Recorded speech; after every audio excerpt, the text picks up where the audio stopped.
I never thought a box of cupcakes could lead to a heart-wrenching revelation the day it arrived at my doorstep. A simple cardboard box tied with a red ribbon. My heart raced with a flutter of excitement. I could still smell the sweet aroma wafting from it, a combination of vanilla and chocolate that made my mouth water. It was like a portal into a world of bliss.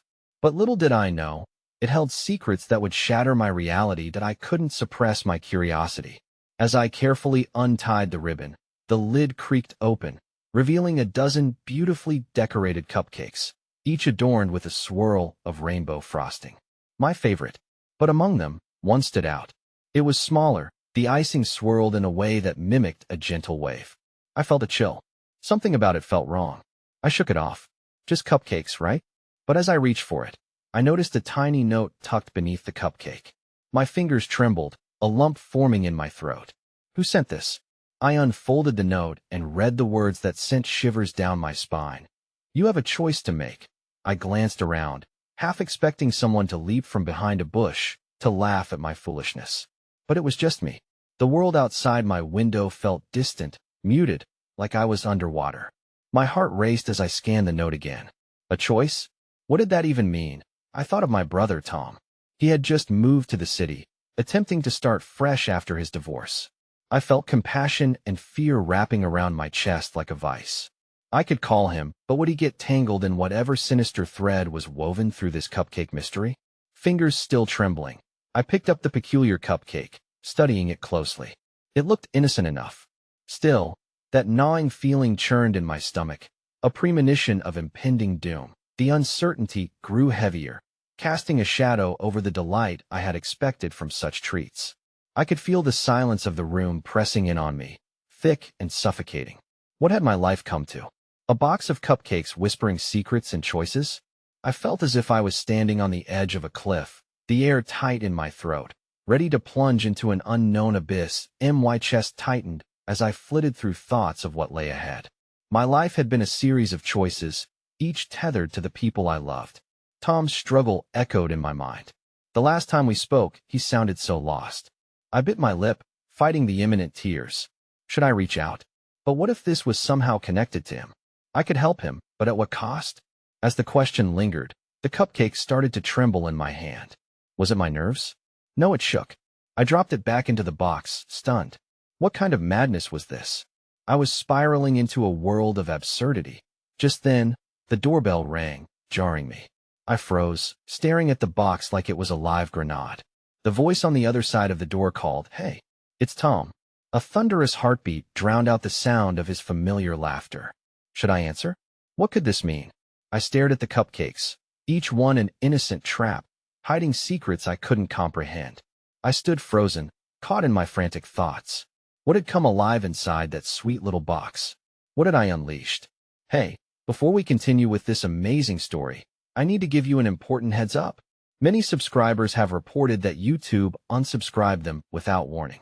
Take a quick second to check the red button below to make sure you're still subscribed to the channel. I'd hate for you to miss any of the exclusive content coming soon. And while you're there, smash that like button. It really helps me out with the algorithm. Oh, and tell me in the comments, which city are you watching from?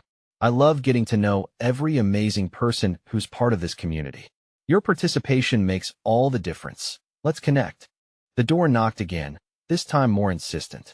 Each thud felt like a countdown in my mind, an urgency building that threatened to overwhelm me. I glanced back at the box of cupcakes, the trembling cupcake seeming to call out to me, a signal in the storm of my emotions. Is everything okay? Tom's voice filtered through the door, a warmth I had missed. Despite my turmoil, a flicker of hope sparked within me. Opening the door felt like a risk, but it could also be the reassurance I desperately needed. I finally turned the knob and swung the door open. The sight of him standing there, worn jeans, a soft blue sweatshirt, his hair tousled, washed over me with an unexpected wave of relief. Wow, you look, I don't even know how to describe it, but something's going on, he said, stepping over the threshold. Can we talk? I asked, my voice barely a whisper, betraying the tremors running through me. I gestured toward the living room, heart racing with the tumult of words unspoken. Sure. You good? You look like you've seen a ghost. Tom's brow furrowed, concern etched into his features. I could almost see the protective brother rising to the surface, the one who had always shielded me from hurt. That I nodded, trying to muster enough strength to face him. It's complicated. I hesitated, unsure if I should share the weight I was carrying, terrified of dragging him into the chaos. Complicated's my middle name these days. Let me guess, it's about those cupcakes? He nodded toward the box still resting on the table, a tangible reminder of my anxiety. I flinched at the mention of the cupcakes. My instinct screamed to shield him from it, and yet couldn't help letting the raw fear spill out. I got a package. There was a note. It said I have a choice to make. Tom stepped closer, his concern deepening as he regarded the box. A choice? For real? Like a life or death deal? His attempt to lighten the moment fell flat, the gravity of my words between us sending a shiver through the room. I don't know, Tom. I feel like something's off. That cupcake, it started shaking in my hand. Tom's eyes widened with disbelief. Okay, let's not jump to conclusions. Why don't we just check it out together? His calm certainty anchored me momentarily. I nodded, and together we approached the ominous box. Tom, showing a brotherly bravery, reached for the lid and raised it, revealing the colorful confections. The rainbow frosting glistened under the light, taunting us with vibrant cheer while mirroring the grief twisting within me. "I'll eat it," he declared, definitely too casually for the seriousness of the situation. But before I could object, he picked up the trembling cupcake and grinned. How bad can it be? Something flickered in the back of my Minda memory of childhood, of innocent moments when we had deemed something unappetizing just because it looked funny. But this was different. I suppressed a shiver as he brought it closer. "Tom, wait. What if?" But the words stumbled in my throat. "Relax, sis. If it's truly cursed or whatever, it'll be your guinea pig." He chuckled, his bravado clashing with the weight of uncertainty, and for a moment, I felt a wave of warmth and gratitude. His playful spirit and willingness to stand by me in the storm filled the empty corners of my heart. Just when I thought my world was unraveling, he had arrived to stitch it back up, even if that stitching involved risking his taste buds. But just as he lifted it to take a bite, the lights flickered in the house, casting long shadows across our faces. Tom froze. The cupcake seemed to pulse in his hand, as if alive, vibrating with an energy I could feel deep in my bones. "Did you feel that?" I barely managed to whisper. Tom hesitated, looking at the cupcake, his bravado slipping. "Yeah, that's different." He put it down, and we exchanged a stunned look. Then my phone rang, piercing the tension with its shrill sound. I reached for it, glancing at the screen, my heart sinking further when I saw the caller ID. "Sarah, what is it?" I answered, my voice suddenly feeling thin and fragile. "Is everything okay?" Her voice was strained, a hint of panic threading through. "I just heard some news about the firm, about your mom." A chill slammed through me, squeezed my heart into a knot. "What do you mean?" "I just think you should come to the office now." As the line went silent, my world spun again, unraveling at the edges. The kitchen faded from view, the safe space replaced by fear. My grip on the phone slackened, my thoughts drowning in a tide of uncertainty. "Tom," I finally breathed, turning back to him, my chest tightening. "It's about Mom." His eyes widened. The cupcakes, my choices, the tension from moments ago, all faded, replaced by a raw urgency demanding our attention. The ground shifted beneath me, revealing deeper cracks in a life I thought I understood. This moment held a gravity that resonated far beyond cupcakes and cryptic notes. Time was slipping away, the laughter between us drowned in worry. Would I make the right choice? I could feel the weight of decisions beginning to crush. With a renewed sense of dread, I swallowed hard, knowing this was just the beginning of unraveling whatever threads tied us to this mystery. But fear had woven itself into my heart, the secrets held deeper than I could ever have imagined. And then I noticed the trembling cupcake again. In the aftermath of chaos, it vibrated once more, as if echoing the uncertainty of our futures. I turned back to Tom, dread pulling at my heartstrings. I think it just might be the beginning of everything unraveling. The air felt thick with unsaid words and fear, wrapping around us like the weight of a storm cloud. I took a deep breath, squeezing the phone in my hand, as if it could offer some answer to the chaos I was about to walk into. "Oh, you want me to come with you?" Tom asked softly, his warm presence a contrast to the chill spreading through my body. "Would you?" I asked, my throat tightening at the thought of facing whatever news awaited me alone. Always. His unwavering belief in me buoyed my spirits, even in the depths of uncertainty. Let's go, then. I nodded, steeling myself for an elusive truth that had already taken root in my gut. The drive to the firm felt surreal. Each traffic light turned into an unending game of tug-of-war with time moments stretching and collapsing like a silent roller coaster. I stole glances at Tom beside me, trying to find solace in his calm demeanor, but the solitude of my thoughts gnawed at me. My mind raced through potential crisis scenarios. The last time ID received a call like that, it had been a whirlwind of implications that shattered my perception of stability. Hints of anxiety now swept through me, casting shadows over our journey as we pulled into the parking lot. A feeling of dread settled over me like a heavy blanket. My heart thundered in my chest, and I felt the urge to turn back, to retreat into the safety of home and cupcakes. But there was no time. Whatever was on the other side of those office doors awaited my attention, and the urgency crackled in the air almost like static. Once inside, the dull hum of fluorescent lights illuminated the faces of my colleagues, their expressions a revealing tapestry of concern. I could see subtle whispers being exchanged, eyes sliding away as they caught my presence. Sarah stood near the reception desk, her expression somber and serious, a sharp contrast to the usual ease of our camaraderie. "Thank you for coming so quickly," she said, catching my gaze as I approached. Her voice trembled slightly, and I felt an inexplicable weight descend upon us, binding us through unspoken fears. "What happened? Is it Mom?" I pressed, desperate for clarity. Sarah hesitated, visibly gathering her thoughts before she spoke. "There's been an incident at the hospital. I didn't want to say too much over the phone, but she's unresponsive. They suspect something went wrong with her treatment. Complications I'm not qualified to explain." With each word, a fracture opened in my heart, and choking back tears became a struggle.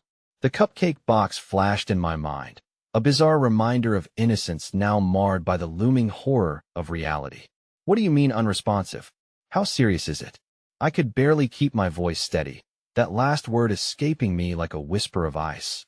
"They're doing everything they can," but she trailed off, the silence between us filling with my unraveling thoughts. I could see the unspoken outcome lingering just out of reach, a dark cloud hovering over me. "Did I need to see her?" I insisted, the desperation bursting through my facade. "Now." "Okay, we'll go together," Tom interjected, stepping forward like a steadfast pillar, his grounding presence keep me from crumbling. Thankful for his support, I nodded, though trepidation gnawed at the edges of my resolve. As we moved toward the elevators, silence wrapped around us. I was drowning in thoughts of all the conversations left unfinished, 1,000 moments I had taken for granted. Memories of my mother's laughter, her cozy warmth, the loving advice I had felt too anxious to appreciate. How could this be happening? How could one breath lead to a storm of consequence? Before the elevators arrived, Tom squeezed my shoulder gently, his eyes searching mine for any sign of grounding. "Whatever happens, you're not alone," he murmured. "Thank you," I whispered, my voice thin and fragile, trembling under the gravity of his reassurance. I wanted to embrace that hope he offered, but the dark specters of uncertainty crowded my heart, whispering doubts that gnawed at me relentlessly. The elevator doors slid open, and as we stepped inside, the ride felt eternal, each floor feeling like an epic of waiting.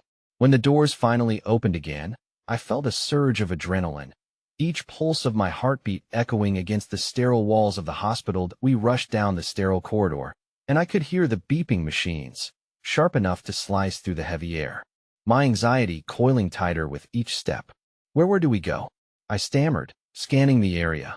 "Room 234, Sarah stated firmly, her urgency mingling with my own. We navigated through a slew of hurried doctors and nurses, displaced chaos pervading the as we approached the room. I felt like an intruder on a sacred piece of time, reserved for someone about to face the unfathomable. My heart raced erratically, but I took a deep breath. Pushing through the threshold, anticipation and dread crashing like waves against the shore of my being. There she was, lying there pale as the soft linen that surrounded her, a stark contrast to the vibrancy I had always known. Machines blinked and beeped in a mechanical rhythm, low and haunting. My breath hitched as I absorbed the shocking sight of my mother. So still, so vulnerable.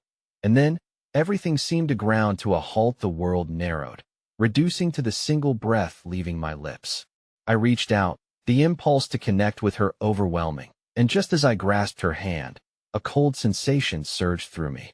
The cupcake from earlier flashed through my mind, my heart racing with the familiarity of the unexpected. I couldn't shake the feeling that the cryptic message from the box had predicted this moment, had twisted together choices and consequences I was still struggling to comprehend. "Mom, please wake up," I whispered, tears trailing down my cheeks. The connection between us felt as if it flickered, as if I were straddling the edge of a cliff, about to leap into the unknown. Suddenly, amidst the chaos of beeping machines and fragmented pleas echoing through the room, her finger twitched. A small movement, subtle yet profound, igniting a flicker of hope deep within my chest, as fear and wonder battled for dominance. But then the machines reacted violently. Alarms erupted, blaring through an already tense silence, shattering the moment. And I stood there, heart in my throat, caught between the swirling chaos of fate, decisions, and the tug of a chance as uncertainty loomed again, whispering dark possibilities that had yet to come. I had not only walked into a hospital, but plunged into a realm where every ripple could change the course of destiny. What did this mean? Would this be a new beginning, or simply a spiraling descent into darker chaos? As I locked eyes with Tom, the question hung thick in the air, unsettling and alive, foretelling a path that forced us to confront truths we were both afraid to face. The tremors of our choices were only beginning, and I felt unprepared for whatever was to follow.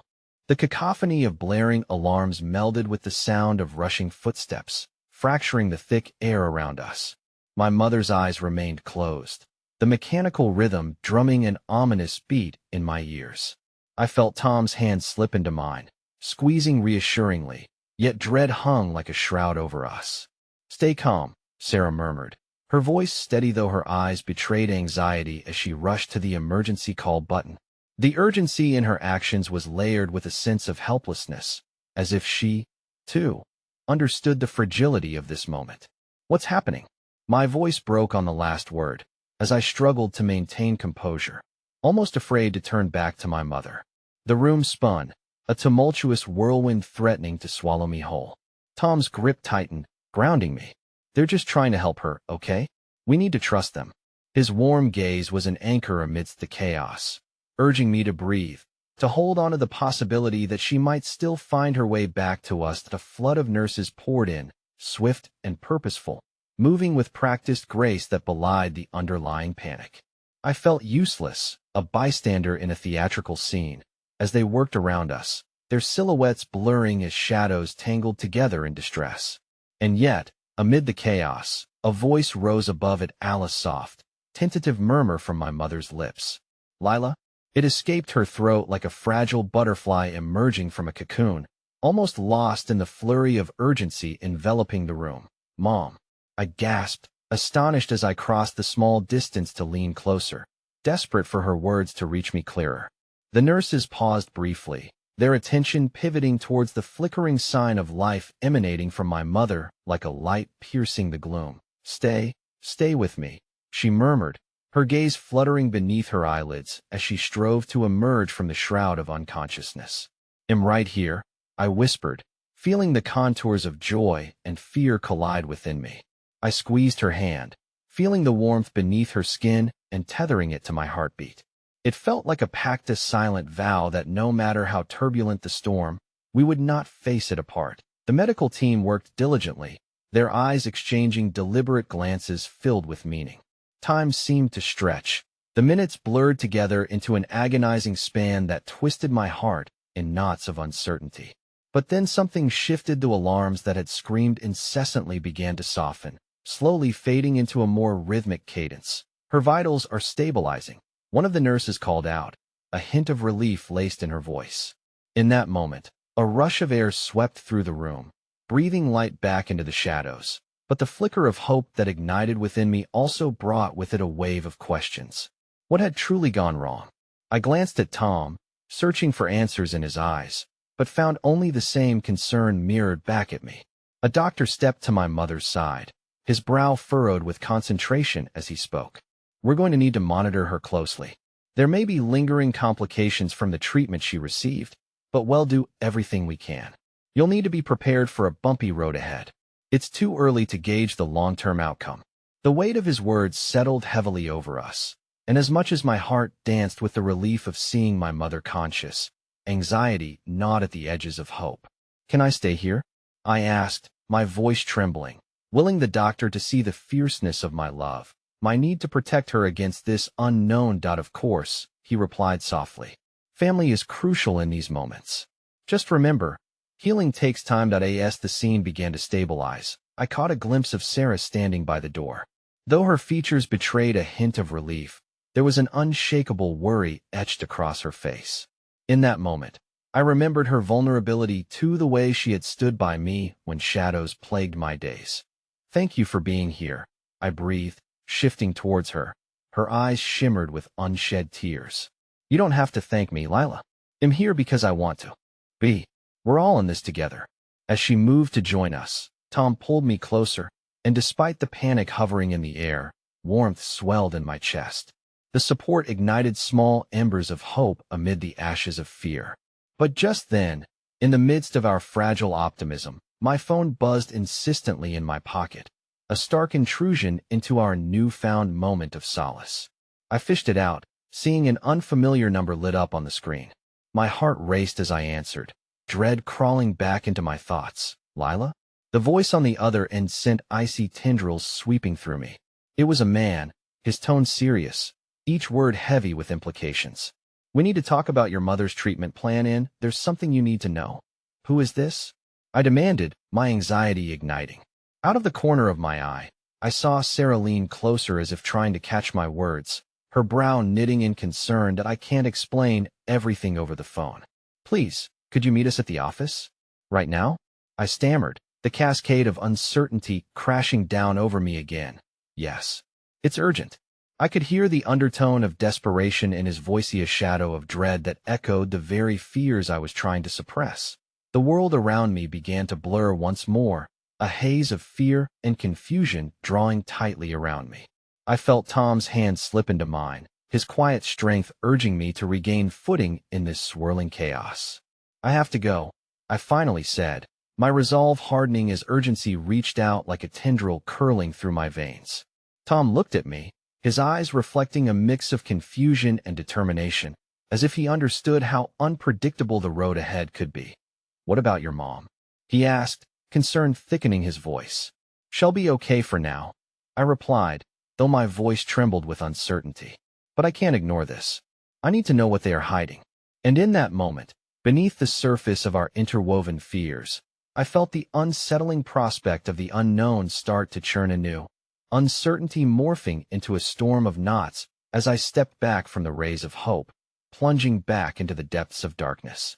As I turned to leave, I could feel the weight of their gazes on my back, stitched together in a web of complex emotions. What awaited me back at that office? What secrets lay in wait that could alter everything I believed about my mother's care? I took a steadying breath, knowing that this revelation might shatter not only the fragile hope we had just begun to rebuild, but also the foundation of love we had fought so hard to secure. And as I walked away, doubt seated uneasily in my chest, I couldn't help but wonder if the unknown would lead to closure or simply fracture our fragile ties further. The fluorescent lights hummed overhead as I stepped into the sterile confines of the office, each bulb casting a harsh glare that made my heart race.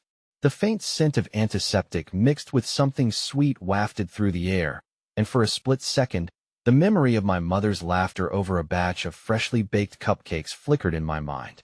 But that brightness was soon overshadowed by the urgency of the situation. The room held a tension that clawed at my throat. An empty desk draped with an unfiled stack of papers dominated the space. But it was the figure seated across from it that drew my full attention, a man in a charcoal suit who radiated discomfort like a thick fog. His fingers tapped nervously against the wood, and even from a distance, I could see the slight tremble in his jaw. Lila, thank you for coming on such short notice, he began, His voice clipped and formal, but there was something raw behind it, an urgency that tugged at my instincts. "Am Dr. Harris, part of the board overseeing your mother's treatment? Is she okay?" The words burst from my lips before I could temper them with calm. "What's going on?" Dr. Harris leaned forward, his expression serious. "We need to discuss the treatment she has been receiving, specifically the last round of medication administered." My stomach dropped. "What about it? I thought she was doing better." "Lila, I wish I could say that's entirely accurate. There are side effects associated with the drug that we didn't fully anticipate. We've received reports indicating that the manufacturer may have concealed important trial data." The weight of his words felt like stones sinking into my chest. "Concealed? What do you mean?" He inhaled deeply, weighing his response as if choosing each word carefully. "There have been instances similar to your mother's case, unexpected complications leading to severe health crises. We suspect a systemic error in the protocol." My heart raced faster, each beat echoing the dread clawing its way back into my mind. "So, my mom could face a very real threat," he interrupted gently, his eyes softening with empathy, but his tone unwavering. "And if we don't adjust her treatment plan immediately, we might lose more than just progress. Her life could be at stake." A burst of anger ignited in me, fueled by the helplessness I felt helpless. Why wasn't I told about this sooner? Why haven't you changed her medication? We only received this information in the last hour, and we are doing everything we can to rectify the situation, but we need your consent to transition her to a different treatment. I understand this is a heavy decision, but time is of the essence," he stated, his voice steady yet strained. "Consent?" I echoed, the word feeling foreign in my mouth as I swallowed hard, processing the implications of what he was asking. It felt as though the ground beneath me had shifted, leaving nothing but a chasm of uncertainty. "Her current state is fragile, Lila. If we don't act quickly, we risk losing her altogether. It might also mean pursuing a trial phase that could yield results faster than traditional methods." I rubbed my forehead, grappling with the dread curling around my heart. What if it doesn't work? What if the new treatment makes her worse? The fear settled heavily within me. Each what if was a blade twisting into the soft fabric of hope I tried to weave around us. "I am not going to lie. There are risks involved with any treatment," Dr. Harris replied. "But the risk of inaction is far greater. We must balance hope with actionable choices." I could hardly breathe as the gravity of his words crashed against my resolve. A wave of nausea washed over me, threatening to drown me in despair. I thought of Tom, of Sarah, whose unwavering support anchored me. I thought of my mother's laughter interspersed with warmth on afternoons spent frosting cupcakes, those small moments of joy that now seemed far removed. "I need time to think," I finally managed, though in my gut, I knew there wasn't much time before the storm would give way to the worst threats lurking just out of sight. On cue, my phone buzzed again in the pocket of my jeans. It startled me, the noise cutting through my turmoil like a knife through silk. I fished it out and glanced at the screen. It was Tom. I didn't want to take the call, to drag him into this whirlwind of uncertainty that felt even too vast for me to navigate. But as unreasonable as it felt, I couldn't ignore that tether. He had become my anchor in turbulent waters, and I needed him now more than ever. "Please," Dr. Harris urged softly, "reach a decision when you're ready, but do it swiftly. Time is not on your side." I nodded absently, my heart in free fall as I pressed my thumb against the screen. The connection clicked on, and at that moment, a familiar voice filled the air. Tom's voice, steady and warm, even through the turmoil. "Hey, Lila, where are you? I wanted to make sure you were okay," he said, the concern evident in his tone. And for the first time today, the threat of tears threatened to spill over. My voice trembled as I began to speak, my heart aching to reveal everything. But before I could even get the words out, another call began to ring through, this time a number I recognized, one my mother had often mentioned. "Mom?" I whispered, the world tilting beneath me in an instant. The call displayed the name her doctor had given, a familiar yet activating strain coursing through my veins. Why was someone calling from her office so soon again? My anxieties folded into one another like heavy curtains drawn around me, blocking light from entering. Tom's voice faded, and all I could do was stare at the screen, my heart racing. Something felt urgent and wrong, and I wondered, was this related to my mother, or was something darker looming in the distance? With a glance at Dr. Harris, I finally pressed answer. As the call connected, I felt the dread coil tighter. Whatever was on the other end, I feared it would shatter the fragile hope we had only just begun to nurture. Lila, the voice on the line said with a measured calmness, "You need to listen carefully. We have some new information about your mother's case that you must know." The air around me turned electric, each word a harbinger of shifting tides. The cliffhanger loomed ahead, and I had no choice but to lean into the uncertainty, pinning every ounce of hope on the fragile thread that connected us to the truth. The walls of the sterile office felt like they were closing in on me, a cage filled with fear and desperation. I could only catch snippets of the doctor's voice, words that swirled around in a hazy fog. Emergency situation, urgent care test results. The static buzzing in my ears drowned out the logical connections, and all that remained were the fragments of dread spiraling deep within my gut. "Lila, are you there?" The voice broke through the haze, an urgent question that demanded my attention. "Why, yes," I stammered, forcing my focus back onto the call. "What's going on? Is it about my mom?" "Your mother has been experiencing some unsettling symptoms related to the recent treatment adjustments," the voice continued, steady yet laced with a deep concern. "We have reason to believe there's been a significant oversight during her medication process." Those words hit me like a bolt of lightning, electrifying every fiber of my being. "Significant oversight? What are you saying?" My voice quivered, laced with both fear and a burgeoning sense of disbelief. "Lila, I need you to stay calm," the doctor urged. "There's a chance that some of the medication she's receiving could be interacting with her previous prescriptions. It's crucial you understand the potential complications this may cause." Panic surged through me, cold and unrelenting. I frantically wrapped my arms around myself, as if to shield my heart from the storm brewing inside. "What kind of complications?" I blurted, my pulse racing. "There's a risk of serious side effects, and we may need to act quickly to ensure her safety." "Act quickly?" I echoed, anger and helplessness converging into a single, sharp point. "I was just told I was just discussing her treatment with Dr. Harris. Why wasn't I informed of this sooner?" "I'm so sorry, Lila," he said softly. "We were working to finalize the details before reaching out to you. Unfortunately, this is extremely time-sensitive." I inhaled sharply, grounding myself against the rising tide of emotion. I could feel Tom's presence at the back of my mind, my lifeline in turbulent waters. "What do you need me to do?" My voice trembled slightly as I made the decision to lean into practicalities, fighting back the tears that threatened to surface. "We need your consent to undertake a more aggressive approach. This includes immediate adjustments to her medication and possibly transferring her to a higher level of care should her condition deteriorate." "Transfer her?" The suggestion darkened my thoughts. I didn't want to think about my mother being moved again, especially after the turmoil she had already faced. "I don't know if I can handle that." "You have the power to influence her outcome, Lila," he assured me. "Her fight is not over, and we believe with the right treatment flow, she can rally." With that, a small spark ignited in the center of my chest, a flicker of hope entwined with resolve. I took a deep breath. "Okay, let's proceed," I finally said. "Do what you need to do." "Thank you, Lila. We will keep you updated every step of the way," he replied, his voice warmer now, as if the sincerity of my decision had carved out a small hole for compassion to shine through. Just as I ended the call, a tide of emotions surged within uncertainty, urgency, yet still, a distilled sense of purpose. It felt both powerful and precarious to stand at this precipice. Gathering my things, I turned back towards Dr. Harris, who was watching me with a look of muted relief. "Did you get that?" I asked, my voice feeling oddly distant, as if I were watching my own life unfold from behind glass.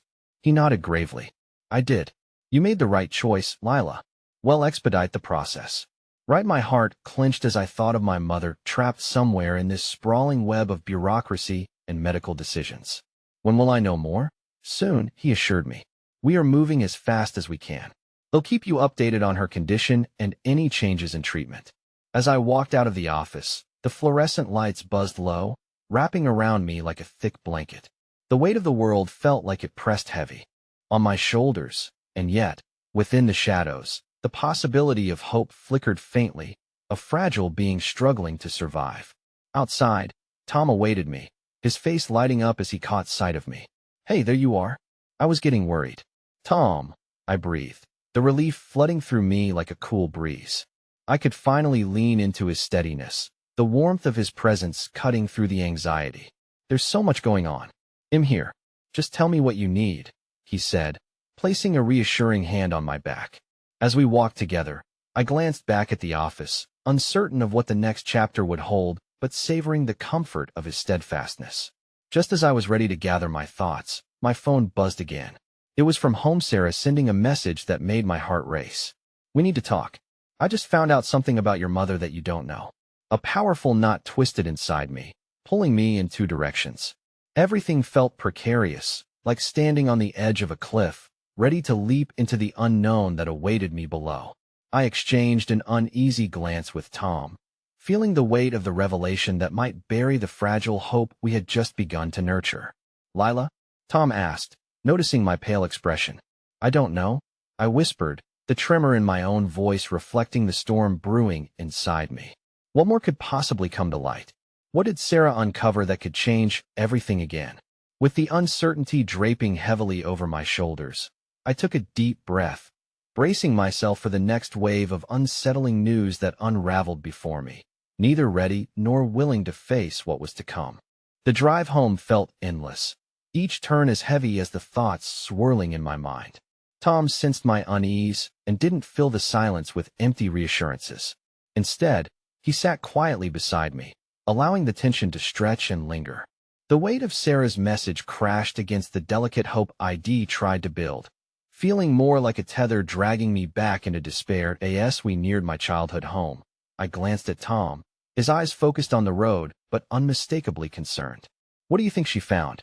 He finally asked, breaking the silence that had settled like a shroud around us. I don't know, I admitted, dread pooling in my stomach. I hope it's not something worse. We've already been through so much. Tom reached over, his hand warm against mine. Whatever it is, we'll face it together. You're not alone in this. His words wrapped around me like a lifeline, igniting a flicker of gratitude beneath my anxiety. When we arrived, the house loomed before me, the once familiar sight, now steeped in uncertainty. I parked the car and turned off the ignition, the silence rushing back in like a tide. Taking a steadying breath, I glanced at Tom. Are you ready? As ready as I'll ever be, he said, his smile reassuring, even when knotted with worry. We stepped onto the porch together. As I reached for the doorknob, a sense of foreboding washed over me, a premonition of whatever awaited us inside. The door creaked open and the familiar scent of my mother's lavender air freshener enveloped me, a flimsy comfort against the storm of dread. The house felt quiet, too quiet, amplifying my racing heartbeat. Sarah? I called, the sound echoing in the stillness. Almost immediately, she appeared, her expression a mixture of urgency and worry. Lila, thank God you're here, she said, her voice trembling as she shoved a box of cupcakes behind her back as if it were a child caught breaking a rule. What's going on? I pressed, my stomach tightening further. Her gaze dropped to the floor, unable to meet mine. I found something in Mom's paperwork. It's about the treatment she's been getting.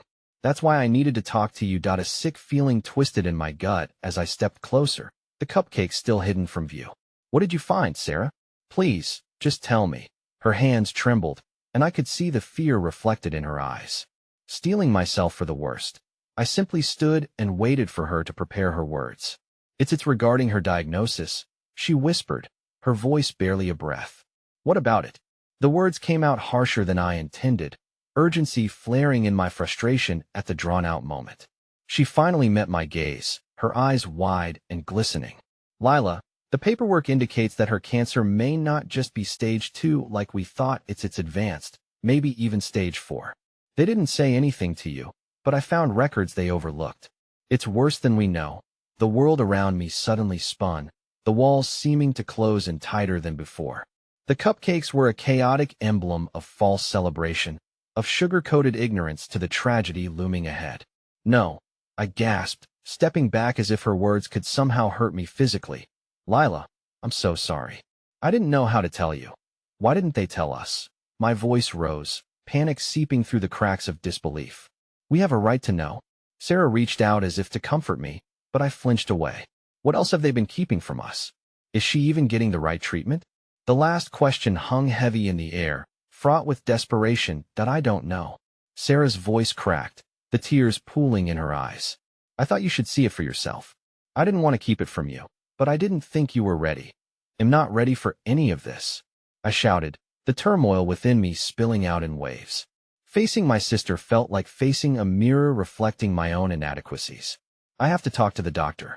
I need to understand. I'll come with you. Tom stepped in, his voice like an anchor grounding me back out of this freefall into chaos. I nodded slowly, feeling the heavy weight of uncertainty coating my thoughts. As I retreated to fetch my phone, my heart pounded against my chest, a frantic rhythm sounding the alarm of my own vulnerability. Before I could dial, the doorbell rang, startling us all. The sudden sound felt as if it had shattered the fragile moment of clarity I was grasping. I exchanged an uneasy glance with Sarah, dread creeping back in before I even reached for the doorknob again. Stay here, I said instinctively, but Tom followed me, his presence a shield against the storm brewing inside. When I opened the door, my breath caught in my throat. Standing before me was a woman, tall and regal, her face a mask of concern and determination. Lila, she said, voice piercing through the tension like a knife. I'm here for your mother. We need to discuss her case now. The strange authority in her voice ushered in a new wave of anxiety, colliding against the revelations I had yet to unpack with Sarah. Who was this woman? What more could she possibly reveal that was hidden beneath the layers of my mother's treatment? I was about to descend deeper into this tangled web of confusion, but uncertainty threatened to swallow me whole. I felt the ground shifting under my feet, but even more so, I felt the urgent need for answers that could illuminate the shadows cloaking my life. As I looked into the woman's eyes, I prepared to stand steadfast, prepared for whatever truth she had come to deliver, even if I sensed it might break us apart like fragile glass. An electric tension hung in the air as I studied the woman standing before me, her posture exuding a fierce determination that both intimidated and intrigued me. Who are you? My voice trembled, shaking apart from the weight of the moment, but I refused to let her see my fear. I'm Dr. Olenko, your mother's oncologist, she stated, a steely resolve hardening her expression. I've been made aware of some discrepancies in her treatment plan, and I need to discuss the next steps with you and your sister. My heart raced, each beat echoing the desperate need for clarity in this tumultuous sea of uncertainty. Can you tell us what's going on? I asked, pushing back against the rising tide of dread. My phone buzzed in my pocket, but I ignored it, focusing instead on the woman before me. I'm afraid we need to talk inside, Dr. Olenko replied, glancing past me as if assessing the clutter of family concerns encapsulated by the walls of our home. I nodded, stepping aside to let her in, my mind spinning with possibilities of what this meeting could unveil as we settled into the living room. The ornate couches seemed more of a burden than a comfort, draped with tension as if they were holding our fears captive. Sarah sat stiffly beside me, her eyes darting between the doctor and me, still trying to process the shock of our previous conversation. I understand this is a challenging time for all of you, Dr. Olenko began, her tone softening slightly as she gathered her words. However, we have reason to believe that your mother may benefit from an alternative treatment, one that we hadn't initially considered, but given the latest evaluations, it may prove more effective. What kind of treatment? I interjected, urgency spilling out of me. I needed specifics, but also reassurance that my mother was not just another number in their statistics. Dr. Olenko steepled her fingers, her eyes narrowing with intensity. It's a relatively new regimen that combines advanced immunotherapy with targeted therapies. It requires a community of support and rigorous monitoring. I believe your mother would be a fitting candidate, but it needs to be discussed with her first. My stomach twisted painfully. You mean you want us to convince her to try something new? She's been through so much already. I am aware, Dr. Olenko said, her voice steady. But every day matters in these situations. I've seen how traditional therapies can overlook promising alternatives, but I need your help to communicate this to her. She trusts you. Trust, I repeated, the bitterness of unspoken loss flooding my thoughts. Was this the trust she needed to face an even deeper abyss? What about the information Sarah found? About her diagnosis? I can assure you that I am committed to ensuring your mother receives the proper treatment suited to her condition, Dr. Olenko replied, her gaze unwavering. However, I cannot guarantee success without her willingness to explore all pathways. I felt a swell of frustration. It's her life. She deserves to know everything. A lump formed in my throat. It was a hot, seething emotion that I couldn't swallow. The burden of my mother's health pressed down on me like a vice. Which is why I'm here, Dr. Olenko said softly, leaning in, sensing the raw emotion layered beneath my concern. I need you to help her understand. This is her body and, ultimately, her decision. The room was heavy with silence as my heart thudded an echo of helplessness and unyielding hope colliding. If only encouraging words could heal wounds as deep as these. But in that moment of despair, a flicker of unity sparked among Sarah, Tom, and me. If we worked together, maybe, just maybe, you could guide our mother through this nightmarish maze. We'll talk to her, I responded hoarsely, trying to mask the ache of uncertainty chasing after my words. He'll explain everything. As Dr. Olenko began discussing logistics, I felt an unfamiliar sense of determination building within me. Despite the storm brewing just outside the fragile safety of our home, we would find the strength to face what lay ahead. But just then, my phone buzzed again, insistent. This time, hesitant, I glanced at the screen, and my heart dropped. The message was from an unknown number. It read simply, "We need to talk. I know the truth about your mother's diagnosis. It's much darker than you think." Panic erupted in my chest like wildfire. The weight of this unknown revelation chased away the flicker of hope ignited in our living room. Would this new thread unravel everything? My voice caught in my throat, trapped between fear and the undeniable urge to uncover more. I locked eyes with Tom as he shifted closer, the urgency of the moment snapping us both to attention. "That I have to take this," I said breathlessly, my mind racing with implications as I hurried outside for a semblance of privacy. With every step I took, the ground felt more uncertain beneath me, and the heaviness of my mother's condition loomed like a dark shadow over every word I had yet to learn. The curtain was rustling in the wind. Confusion was setting in once again. Whatever the truth was that awaited me, it promised to slither through the safety of our fragile resolve.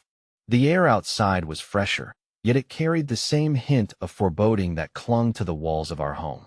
I leaned against the chilled exterior, my breath forming small clouds in the brisk evening air. My fingers trembled as I stared at the message on my phone, willing it to reveal its secrets, to either confirm my fears or soothe my uncertainty. "We need to talk. I know the truth about your mother's diagnosis. It's much darker than you think." I gripped the phone tightly, anger igniting within me. Who was this person? How could they claim to hold the key to my mother's fate? My thoughts raced back to the frail woman who had raised us, the one I had seen laughing only a few weeks ago, her cheeks flushed with the joy of a warm spring day. The thought of that laughter now being replaced with whispers of despair clawed at my chest. The urge to know overwhelmed me. I typed a quick reply, disbelief mingling with desperation. "Who are you? What do you know?" A few tense moments passed before the three little dots appeared on the screen. Each dot felt like an eternity, stretching my anxiety thin. The response finally came through. "Meet me at the cafe on Maple in 1 hour. There's too much at stake. You need to hear this in person." I felt a flicker of apprehension. What if this person was mistaken? Or worse, what if they meant to hurt me or my family? But the aching need to protect my mother drowned out the fears. I had to know what secrets lurked beneath her diagnosis, no matter the risk. As I headed back inside, the living room's atmosphere shifted again. Dr. Olenko's words echoed in my mind. This was a pivotal moment, and I could either choose to face it or drown in uncertainty. Sarah and Tom were still engaged in a whispered discussion, their faces pale and drawn. When they saw me, concern washed over their expressions. "Everything okay?" Tom asked, his brow furrowed. I hesitated, searching for the right words. "I got a message. Someone claims to know more about Mom's diagnosis." "What do you mean?" Sarah's voice was a whisper, her fingers clenching tight around the hem of her shirt. "A stranger. They say it's darker than we think," I managed, each syllable tasting bitter as I formulated what felt like an impossible truth to relay. "I need to meet with them." "Are you out of your mind?" Tom exclaimed, shock plain across his features. "You don't even know if they're telling the truth. What if they're a scammer?" "He has a point," Sarah added, looking at me with wide eyes. What do we do if it's a trap? I could feel the weight of their doubts pressing down on me. What if it's not? I responded, fighting the swell of frustration within me. What if this is our chance to find clarity? To uncover something we need to know? Silence hung heavy in the air, the storm of my siblings' disbelief growing in magnitude. Each second felt like a struggle with uncertainty, our normal rhythms disrupted by chaos. I could sense a decision looming, one that would affect us all. Just then, there came a knock at the door, sharp and unexpected, fully breaking us from our discussion. My heart squeezed in my chest as Dr. Olenko entered, her demeanor now sharper than before. I just wanted to check on you all after our conversation. I hesitated, torn between the urgency of my message and the grounded wisdom she exuded. We were just discussing your mother's health is your primary focus, she interrupted gently, keenly attuned to our raw emotions. If there's something you need to disclose, this is the moment. Secrets and shadows can be your enemy, especially now. The weight of her words settled like a leaden fog in the air, coaxing out secrets hidden deep within the folds of our hearts. I felt the tether between our collective fears crystallize into a fragile understanding. I got a text from a stranger, I finally confessed, meeting their eyes but scanning Dr. Olenko's. They believe there's something we don't know about Mom's situation. Concern etched itself across Dr. Olenko's face as she frowned deeply. You need to be cautious. There are many individuals who manipulate emotions at a time, like this for their own gain. But, she paused, as if weighing her words and their implications. Finding out the truth is essential. We can't let fear dictate our choices. I nodded, the resolve within me tightening. I have to go meet them. Will you both stand by me, help me find out what they mean? Always, Sarah replied, her voice unwavering despite her obvious nervousness. Tom nodded too, slowly, as if an invisible thread had woven between the three of us in that moment. The time passed unbearably quickly, and soon I found myself pacing before the cafe on Maple, a quaint establishment buzzing with life. Each person, each laugh seeming so far removed from the turmoil churning within me. I glanced at the clock. My heart raced faster as I noticed the minutes slipping away. I wanted to turn back, to retreat to the safety of our home. But I couldn't. I had to know. When a figure stepped into view, my breath caught. It was a woman with curly hair and sharp features, her face unsmiling and tense. She didn't look like a messenger delivering good news. As I approached, heart throbbing, she locked onto my gaze. You're here. We've got to hurry. I can't explain everything here.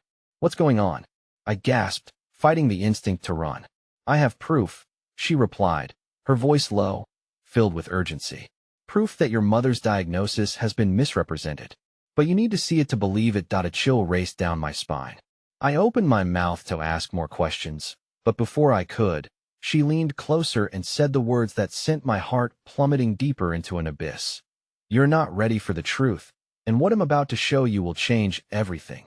The world around me faded, the laughter of strangers blending into a haunting cacophony. My mother, her illness, the crumbling foundations of everything I thought I knew, the pieces began to swirl in a chaotic dance, whispering of revelations untold and a future shrouded in obscurity. I stand on the precipice of revelation, the air thick with uncertainty and turmoil. The woman, Dr. Olenko's words of caution echoing in my mind, insists that I'm not ready for the truth. But what choice do I have but to leap? Show me. I breathe, my voice barely above a whisper, choking back the fear that threatens to consume me. As the woman glances around, scanning for prying eyes, my heart thunders in my chest. She motions for me to follow her into the dimly lit cafe, the door swinging closed behind us like the final slam of a gavel. We slip into a corner booth, our voices lowered, each word heavy with consequence. Your mother's situation is more complex than you know. There are discrepancies in the records, things your family has been kept in the dark about, things no one is going to tell you unless you force them to.